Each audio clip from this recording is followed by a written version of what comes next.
Bonjour à toutes et à tous et bienvenue dans ce nouvel épisode du Ciné Raté. Au programme aujourd'hui, un film qui a beaucoup fait parler de lui à sa sortie et qui a pas mal divisé le public, American Nightmare. Notre film du jour démarre sur un générique qui nous montre des violences, des meurtres, des incendies et toute autre joyeuseté avec en fond une musique classique.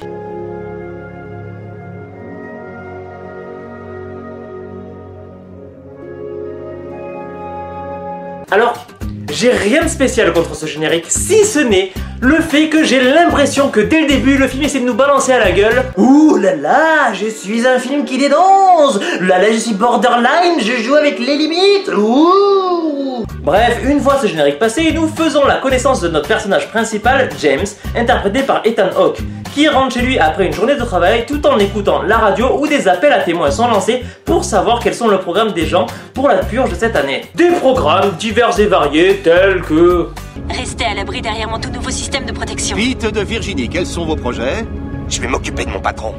Il aura ce qu'il mérite, cet enfoiré. Une fois rendu à son domicile, nous faisons la connaissance de Mary, la femme de Ethan Hawke, interprétée par Lena Headey. Wow, Lena Headey avec un verre de vin à la main, ça n'annonce jamais rien de bon. Avant que la télévision ne diffuse l'interview d'un scientifique, ce qui nous permettra de mieux comprendre le principe de la purge. En gros, la nuit de la purge est une nuit dans l'année où tous les crimes sont autorisés. Il n'y a ni police, ni secours, et cette nuit-là est consacrée à l'évacuation de toutes les mauvaises émotions et la colère que les gens ont accumulées au cours de l'année. Et c'est grâce à cet astucieux procédé que la criminalité hors purge est tombée sous la barre des 1%. Et oui, c'est totalement con. Puis nous rencontrons Zoé, l'adolescente en crise, qui est en train de rouler des pelles à son copain prénommé Henry. Copain que le père de la famille n'accepte pas car il est trop âgé pour la demoiselle. Mais je pense que le véritable problème n'est pas là. Si on grognait? Quoi? Grogne. Pourquoi? Parce que tout le monde dit je t'aime, c'est trop ringard alors. Faut qu'on trouve autre chose. Vas-y, essaie. Je pense que le problème, c'est que t'es juste un putain de mec bizarre. Et avant de faire connaissance du dernier membre de la famille, et non des moindres, nous avons une scène où les voisins passent dire bonjour, donner des cookies et contempler leur belle maison qui vient tout juste d'être agrandie. Tu sais sans doute que ton mari a réussi à vendre son nouveau système de protection à quasiment tout le monde ici. Et il y a des gens qui disent que ce sont vos voisins qui ont financé l'extension de votre maison. Notez ça dans un coin de votre tête. Et maintenant, l'heure est venue pour nous de faire connaissance avec le petit dernier. Seigneur, tu m'as fichu la trouille. Je t'interdis de m'espionner comme ça, Charlie. Alors, non, c'est pas lui. Voici Charlie, le fils de la famille, qui sort d'une cabane dissimulée dans son placard et après avoir parlé de son jouet Super Block, vision nocturne et capteur thermique. J'ai aussi insonorisé son moteur, on l'entend presque plus. Et ce qui est cool, c'est que maintenant, il peut aussi jouer de la musique pendant ses missions. nous avons l'occasion de voir qu'il n'est pas hyper à l'aise avec le concept de la purge. C'est ce qui aura lieu cette nuit. Rappelle-toi tous les bienfaits qu'engendre cette purge annuelle, d'accord? C'est uniquement ce qui compte. Évidemment que tu cautionnes, Cersei. Une fois toute la famille présentée, nous les retrouvons à table. Et ce sera l'occasion pour nous de voir deux choses. Premièrement, nous faisons un petit tour de table et nous apprenons à mieux connaître nos personnages. Donc nous avons Zoé, l'ado rebelle. J'ai plus envie de faire ça. C'est trop débile. Le père qui est focalisé sur sa réussite professionnelle. J'ai réussi. On a les chiffres de l'année. Et je termine en tête. La mère qui boit beaucoup trop de vin depuis le début de ce film. Et le fils qui est juste...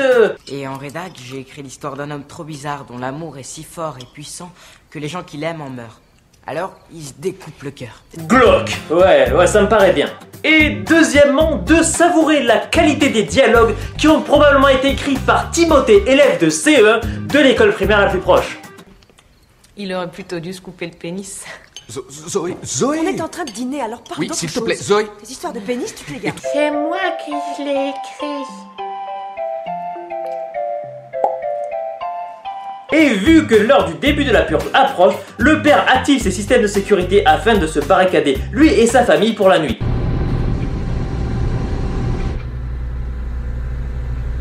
Un message officiel du gouvernement est diffusé et vient encore nous expliquer le fonctionnement de la purge annuelle. Bon, en gros, là, tout le monde part plus ou moins faire sa vie dans la maison. Et nous retrouvons Zoé dans sa chambre. T'es cinglé, Henri, tu m'as foutu une de ces frousses. Et Henry, qui est apparemment un ninja. Qu'est-ce que tu fais ici? Je voulais te faire une surprise. Alors, je suis entré en douce pendant que vous dîniez. Bordel, mais plus tu parles, plus t'es chelou comme mec. Et pendant ce temps-là, nous voyons les différents membres de la famille évoluer dans la maison.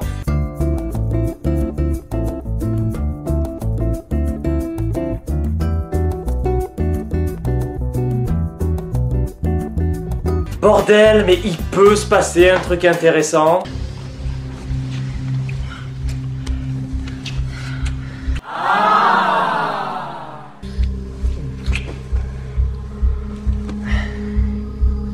Je peux pas faire ça. Henry explique à sa chère et tendre qu'il est ici pour discuter avec son père car il trouve injuste que celui-ci s'oppose à leur amour. Tu veux grogner pour dire je t'aime? Évidemment qu'il veut pas que tu l'approches. Charlie, quant à lui, continue à explorer la maison avec son jouet des enfers. Bordel, mais ce truc, il est juste là pour être moche. Et grâce à celui-ci, il arrive à voir un homme en difficulté sur les caméras de sécurité de la maison. Quelqu'un m'entend ou pas? Je vous ferai aucun mal. Et du coup...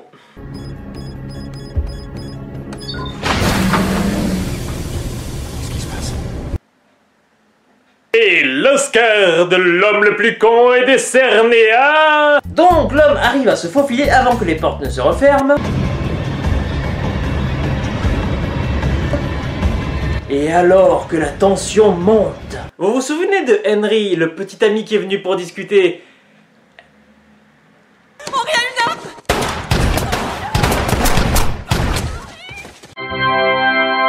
Donc récapitulons, ton plan à toi, c'était de buter le père de la fille que tu aimes pour être avec elle.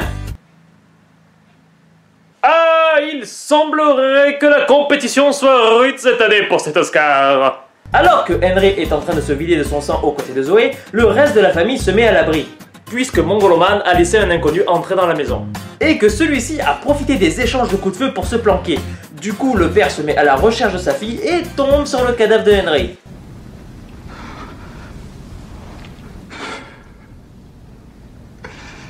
Mary finira par tomber sur Zoé en état de choc, qui décidera finalement de repartir errer dans la maison. Je me tire. La famille se réunit donc une fois de plus devant les vidéosurveillances et font connaissance avec un groupe de jeunes qui essaient de rentrer en contact avec eux. Le leader du groupe leur explique donc qu'ils sont un groupe de jeunes gens raffinés, qu'ils sont en train d'effectuer la purge et que la personne qu'ils avaient laissé entrer chez eux était un SDF qu'ils avaient pris en chasse pour purifier le pays. Ouh là là, des riches qui tuent les pauvres pour accentuer l'élite sociale. Je suis un film qui dénonce. Ouh. Il leur explique donc qu'ils attendent des renforts qui leur permettront de rentrer de force dans la maison et que pour éviter cela, ils exigent qu'on leur remette la personne qui a trouvé refuge chez eux. Ils coupent donc l'électricité de la maison et Mary demande à notre héros, qui rappelons-le est celui qui vend ce système de sécurité à tous ses voisins, s'il y avait une possibilité que les jeunes dehors puissent entrer. Et alors là, il y a une de mes répliques préférées du film. Pour répondre à ta question, oui, il pourrait rentrer ici. Il pourrait creuser un tunnel, il pourrait nous enfumer jusqu'à ce qu'on sorte. Ou défoncer les murs avec une voiture bélier, tout ça est possible. Le point faible de son système de sécurité, c'est les murs. C'est con, ça compose quand même une grande partie de la maison. Du coup, le père et la mère décident de partir à la recherche de leur invité surprise afin de le livrer aux méchants. Pas ce clodo. Il manquera à personne quand il sera mort. S'il vous plaît. Ouais, bah le chercher dans le noir, c'est pas hyper simple. Surtout que... il a des habits vachement sombres. Et nous avons une petite scène où on voit les jeunes dehors qui s'occupent en attendant.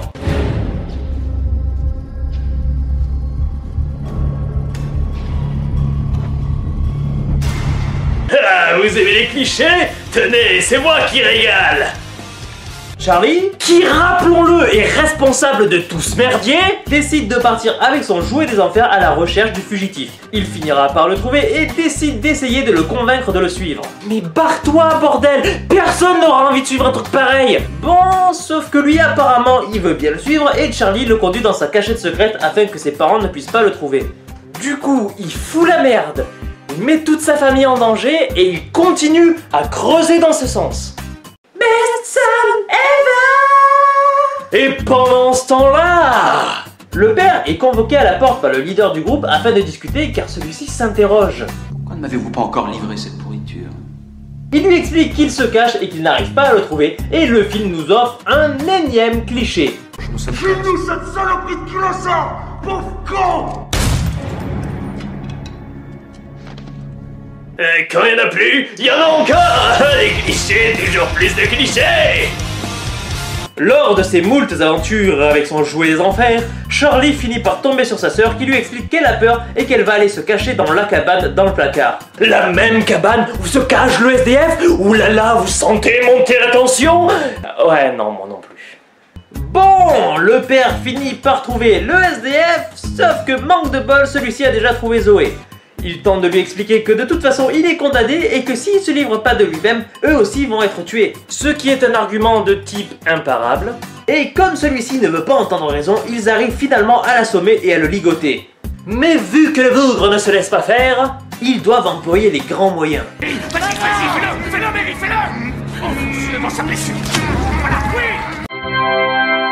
Ils se rendent finalement compte que torturer un inconnu et le livrer en pâture à des psychopathes, bah c'est pas très bien. Et alors que le père est en pleine crise de doute sur si il doit livrer leur prisonnier ou pas, les méchants arrivent avec des grosses chaînes pour arracher les panneaux de sécurité. Du coup, ton système de sécurité a pour point faible les murs et le fait qu'en tirant suffisamment fort sur les panneaux, on peut les arracher. Ça sert à quoi ton truc de merde en fait? Du coup, le père décide de ne pas livrer le prisonnier et de se battre contre les assaillants, tout en laissant le SDF attaché sur sa chaise. Goodbye, my friend. Évidemment, celui-ci finira par se libérer de ses liens et nous entrerons dans la phase action du film.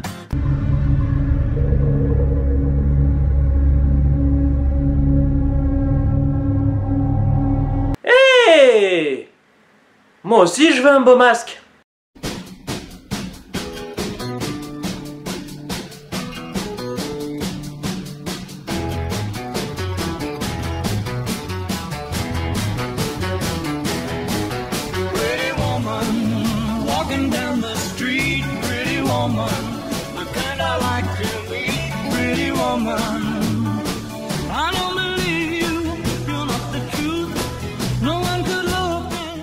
Parfait.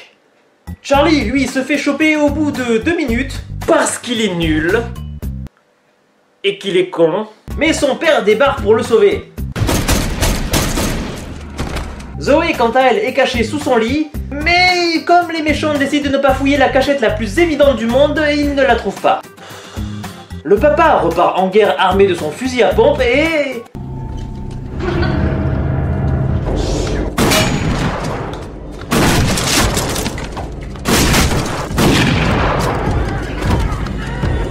il est nul lui aussi. S'ensuit de la bagarre.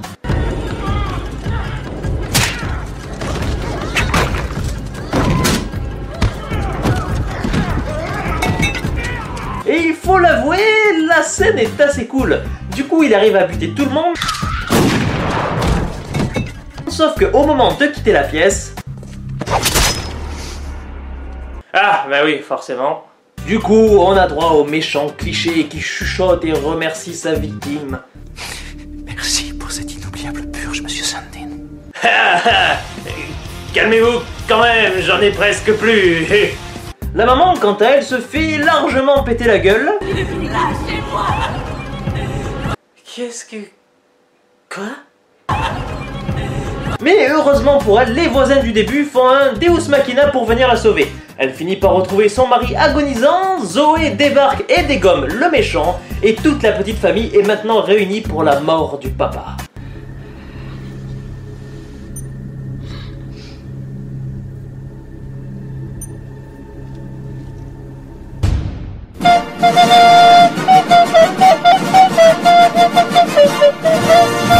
Les voisins qui ont fini de faire le ménage à coups de fusil à pompe débarquent et oh, surprise! En fait, vous êtes à nous et non à eux. J'en ai marre. J'en ai marre, ouais. Surtout que vous voulez savoir pourquoi ils sont méchants? Vous vous êtes fait une fortune sur notre dos et vous l'avez étalée sous nos yeux. Ouah, ils sont jaloux parce qu'ils ont une plus belle maison. Votre jardin, il est plus joli que le nôtre, donc vous allez mourir, bande de sous-merde. Bon, on va conclure. Au final, le SDF est lui aussi un Deus Machina pour sauver la famille. La mère décide de ne pas tuer les voisins et d'attendre gentiment et dans le calme autour d'une table la fin de la purge.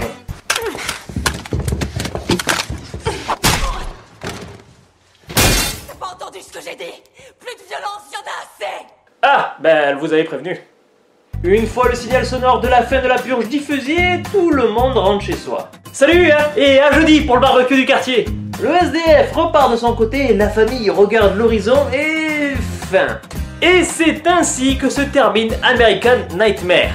Je sais que le film a énormément divisé, donc du coup laissez-moi dans les commentaires votre avis. Est-ce que vous êtes plutôt team le film est cool ou est-ce que vous êtes plutôt team Sur ce, cette vidéo arrive maintenant à sa fin, j'espère qu'elle vous aura plu et qu'elle vous aura fait rire. Si c'est le cas, n'hésitez pas à vous abonner si ce n'est pas déjà fait, à partager un maximum la vidéo sur vos réseaux sociaux, à laisser un commentaire et un pouce bleu parce que ça fait plaisir. Encore merci d'avoir pris le temps de regarder cette vidéo, je vous fais à toutes et à tous des gros bisous et je vous dis à la prochaine.